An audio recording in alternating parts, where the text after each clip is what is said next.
நம்ம கப்டு சேனலில் வந்து மருத்துவ சமையல் அப்படின்ற ஒரு செஷனில் ஃபஸ்ட்டு நம்ம வந்து வாழைத்தண்டை பற்றி பார்க்க போகிறோம். இன்றைக்கி வாழைத்தண்டில் வந்து என்ன மாதிரி ரெசிபீஸ் நம்ம செய்யலாம், அதோடைய மருத்துவ குணங்கள், எந்த நோய்க்கு நம்ம இதை சாப்பிட்டா நல்லாயிருக்கும், இதை பற்றிலாம் நம்ம பார்க்கலாம். எல்லாருக்குமே தெரியும் வாழைத்தண்டு வந்து நல்ல மருத்துவ குணம் நிறைந்தது, நார் சத்து நிறைந்ததுன்னு எல்லாருக்குமே தெரியும். வாழைத்தண்டில் வந்து முக்கியமாக என்ன ட்ரேஸ் எலிமெண்ட்ஸ் அந்த மினரல்ஸ் இருக்குன்னா பொட்டாசியம் இருக்குது, மெக்னீஷியம் இருக்குது, ஃபைபர் இருக்குது. இதெல்லாம் வந்து வாழைத்தண்டு நிறையா இருக்குது. இந்த பொட்டாசியம் மெக்னீஷியம் வந்து ஒரு இம்பார்ட்டன்ட் ஃபேக்டர். இந்த ரெண்டுமே வந்து நம்ம கிட்னி ஸ்டோன்ஸை வந்து கரைக்கிறதுக்கு ரொம்ப ஹெல்ப்ஃபுல்லாக இருக்குது. அதில் வந்து நம்ம பிபி ஜாஸ்தியாக இருந்தால், அப்புறம் வந்து கிட்னிஸில் எந்த ப்ராப்ளம் இருந்தாலும் வாழைத்தண்டு வந்து கிட்னி கிளென்சிங்க்கு ஒரு மிக நல்ல உணவு. இப்போ நிறைய பேருக்கு நம்ம வந்து இப்போ சித்த மருத்துவத்தில் படி பார்த்திங்கன்னா வாழைத்தண்டு சாறு வந்து நிறைய பர்பஸ் அந்த உரங்கள் செய்கிறதுக்கு வந்து வாழைத்தண்டு சாறு நம்ம உபயோகப்படுத்துகிறோம். அப்புறம் வந்து துணை மருந்து வாழைத்தண்டு சாறை வந்து நிறைய துணை மருந்துகளாக இப்போ கிட்னி ஸ்டோன்ஸ்க்கு, கல்லடைப்பு நோய்க்கு வந்து இப்போது ஒரு பர்பங்களை வந்து வாழைத்தண்டு சாறில் நம்ம சாப்பிட சொல்லுவோம். ஸோ அந்த மாதிரி வாழைத்தண்டு வந்து நல்ல மருத்துவ குணம் இருக்குது.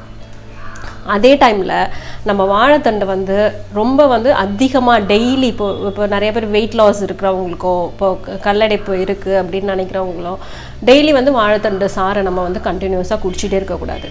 இப்போ வாழைத்தண்டு ஒரு பழமொழியே இருக்குது. எப்படின்னா, கருங்காலிக்கு நாணாத கோடாரி சிறு கதலிக்கு நாணியது போல் அப்படின்னு ஒரு பழமொழி இருக்குது.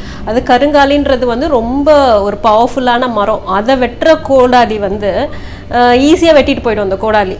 ஆனால் வந்து அந்த கதலின்னு சொல்கிற அந்த வாழை மரத்தை வந்து அந்த கோடாலியால் வந்து அவ்வளோ பவர்ஃபுல்லாக வெட்ட முடியாது. ஏன்னா நம்ம வாழை தோப்பு வச்சுருக்கவங்களுக்கு நம்ம பார்த்தாலே தெரியும், ஒரு சீசனுக்குமே அவங்க வந்து அந்த அருவாலை வந்து சேஞ்ச் பண்ணிகிட்டே இருப்பாங்க. அது வந்து நல்ல வீரியம் உள்ளது. அந்த மாதிரி நம்ம நியூஸில் சேனல்ஸில் பார்ப்போம். இந்த மாதிரி யானை வந்து காட்டிலேருந்து வாழைத்தோப்புக்கு போயிடுச்சு, மதம் கொண்ட யானை அப்படி சொல்கிறோம். மதம் கொண்ட யானைன்றது வந்து நல்ல பவர்ஃபுல், அந்த வீரியத்தன்மை இருக்குது. அது வந்து போயிட்டு வாழைத்தண்டை சாப்பிட்டுட்டு அது சரியாகி திருப்பி காட்டுக்குள்ளே போயிடுது. த சேம் வே நம்ம வந்து அதை நம்ம சாப்பிட்டுட்டே கண்டினியூஸாக சாப்பிடும்போது என்ன ஆகும்னா நம்ம உடம்புல இருக்கிற சக்தி வந்து கம்மி ஆகிடும். ஸோ அது வந்து டெய்லி பேசிஸில் சாப்பிடக்கூடாது. வாரம் ஒரு டைம் கட்டாயம் நம்ம வந்து வாழைத்தண்டை நம்ம உணவில் நம்ம சேர்த்துக்கணும். நம்ம சேர்த்துக்கும் போது நமக்கு வந்து அது நல்ல வேண்டிய ஃபைபர் கிடச்சிடுது.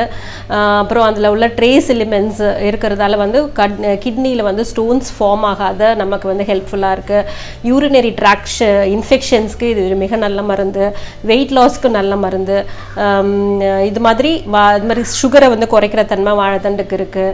இது மாதிரி நிறைய மருத்துவ குணங்கள் நம்ம சொல்லிக்கிட்டே போகலாம். இப்போ நம்ம வந்து மருத்துவ உணவுகள் என்னென்ன வந்து வாழைத்தண்டு வச்சு செய்யலான்னு பார்க்கலாம். இந்த உணவுகள் வந்து உணவாகவும் மாறிடுது. அதே டைமுக்கு வந்து நமக்கு ஏதாவது நம்ம காம்ப்ளிகேஷன்ஸ் நம்மள உடம்புல இருக்கும்போது அந்த காம்ப்ளிகேஷன்ஸை நம்ம சரி பண்ணுது. அதுதான் அந்த மருத்துவ உணவுக்கு ஒரு மிகச்சிறந்த இது சூப்பர் ஃபுட்ஸ்ன்னு சொல்கிறோம். நம்ம இந்த மாதிரி வாழைத்தண்டு வந்து ஒரு மிக சிறந்த சூப்பர் ஃபுட்டாக நம்ம பார்க்கலாம். வாழைத்தண்டு சாலட் எப்படி பண்ணுறதுன்னு நம்ம பார்க்கலாம். வாழைத்தண்டு இந்த மாதிரி நம்ம ரவுண்டாக வெட்டி கொஞ்சம் மோரில் கொஞ்சம் தண்ணியில் கலந்து இப்படி வச்சுட்டோன்னா அந்த வாழைத்தண்டு வந்து கருத்து போகாது. அதை எடுத்து நம்ம மெலிசா தின் ஸ்ட்ரிப்ஸாக நம்ம வந்து அதை வெட்டிக்கணும். இப்போ இந்த வாழைத்தண்டு நம்ம வந்து இந்த தேவையான அளவு எடுத்துக்கலாம்.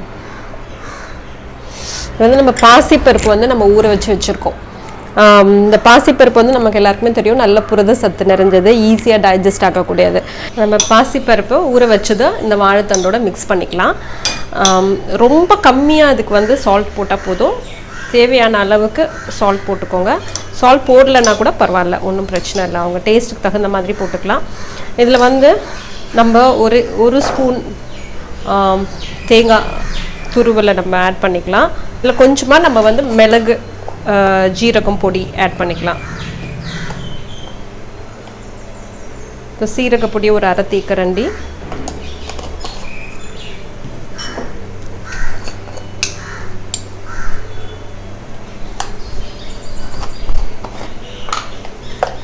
மிளகு பொடி ஒரு அரை தேக்கரண்டி. இதுக்கு பதிலாக நம்ம பச்சை மிளகாயும் ஆட் பண்ணிக்கலாம். பட் மிளகு ஜீரகம் போடும்போது அதோட மருத்துவ குணம் வந்து இன்னும் கொஞ்சம் என்ஹான்ஸ்டாக நமக்கு தெரியும். நம்ம கொஞ்சம் கார்னிஷிங்க்கு நம்ம இதுக்கு மேலே கொஞ்சம் கொத்தமல்லி தழை தூவலாம்.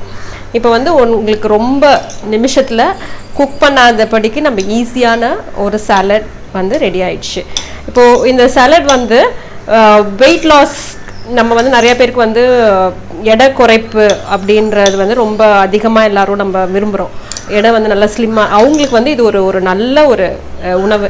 இந்த காலை உணவு வந்து இந்த மாதிரி நம்ம ஒரு வாழைத்தண்டு இந்த சலட் மாதிரி பார்த்திங்கன்னா இதில் வந்து ஃபைபர் ரிச்சு, இதுக்கு வந்து நம்ம பாசிப்பருப்பு தேவையாக இருக்கிறதுனால இது வந்து நம்ம பாசிப்பருப்பு நல்ல ப்ரோட்டீன் கிடைக்குது. ஸோ இதில் வந்து ஒரு முழுமையான உணவு. நம்ம இந்த கொத்தமல்லி தழை சேர்த்துருக்கோம், இதில் வந்து வைட்டமின் சி இருக்குது, அயன் இருக்குது. ஸோ இது வந்து ஒரு நல்ல ஒரு பேலன்ஸ்டு நியூட்ரிஷியஸ் ஃபுட்டாக இருக்கும். இப்போ சிலவங்களுக்கு பார்த்தீங்கன்னா இப்போ டைஜஷன் ப்ராப்ளம் லைட்டாக இருக்குது, கொஞ்சம் கேஸ்ட்ரைட்டிஸ் இருக்குது அப்படின்னு அவங்க ஃபீல் பண்ணாங்கன்னா அவங்க என்ன பண்ணலாம்னா இது வந்து லைட்டாக ஒரு ஸ்டீம் பண்ணிக்கலாம். இந்த வாழைத்தண்டையும் இந்த இதையுமே பாசிப்பருப்பையும் சேர்த்து லைட்டாக நம்ம ஸ்டீம் பண்ணி கொஞ்சம் அரை வேக்காடாக ஆக்கிட்டு இதே மாதிரி மெத்தடில் நம்ம சாப்பிட்லாம். இது வந்து ஒரு கம்ப்ளீட் ஒரு பிரேக்ஃபாஸ்ட்டு. இது மாதிரி நம்ம மத்தியானம் கூட இந்த மாதிரி இந்த சாலடை, நம்ம டயபெட்டிஸில் இருக்கவங்களுக்கு வந்து நார் சத்து ரொம்ப தேவை, அந்த மாதிரி இருக்கிறவங்க வந்து அவங்க சாப்பாடு வந்து இப்போ ஒரு 4 பார்ட்ஸாக பிரிச்சுக்கணும். இப்போ டயபெட்டிஸ் பேஷண்ட்ஸ் அவங்க சாப்பிட்றதுலேருந்து 1/4 தான் ரைஸ் இருக்கணும், அதுக்கும் கம்மியாக இருக்கணும். அப்படி இருக்கவங்க வந்து இதை வந்து ஒரு வெஜிடபிள் மாதிரி எடுத்துக்கலாம். இந்த சாலடை வந்து ஒரு வெஜிடபிள் மாதிரி எடுத்துக்கலாம், ஒரு கீரை எடுத்துக்கலாம், ஒரு சுண்டல் எடுத்துக்கலாம். இந்த மாதிரி அவங்க வந்து போர்ஷன்ஸை டிவைட் பண்ணி சாப்பிடும்போது அவங்களுக்கு சுகர் ஏறாது. ஸோ இது அவங்களுக்கும் ஒரு பெஸ்ட் ஃபுட்டாக இருக்கும், பேலன்ஸ்டு ஃபுட்டாக இருக்கும். அது மாதிரி இந்த பிபி இருக்கவங்களுக்கு, ஹைப்பர் டென்ஷன் நிறையா இருக்குன்னா அவங்க வந்து வாழைத்தண்டு உணவில் அதிகம் சேர்த்துக்கலாம். ஏன்னா இதில் பொட்டாசியம் வந்து இயற்கையான பொட்டாசியம், மேக்னீஷியம் இதெல்லாம் வாழைத்தண்டில் இருக்குது. அது மாதிரி கிட்னி ஸ்டோன்ஸ் இருக்கவங்களுக்கு வந்து ஒரு மிக நல்ல உணவு வந்து வாழைத்தண்டு. அவங்களும் இதை அடிக்கடி நம்ம செஞ்சு சாப்பிட்லாம். இதில் வந்து உங்களுக்கு சந்தேகம் ஏதாவது கேட்கணும், இந்த ரெசிபியை பற்றி இன்னும் தெரிஞ்சுக்கணும் அப்படின்னு நீங்கள் நினச்சிங்கன்னா கமெண்ட் பாக்ஸில் நீங்கள் இது கமெண்ட் கேளுங்க, கொஸ்டின்ஸ் கேளுங்க, நம்ம ஆன்சர் பண்ணுறதுக்கு ரெடியாக இருக்கும்.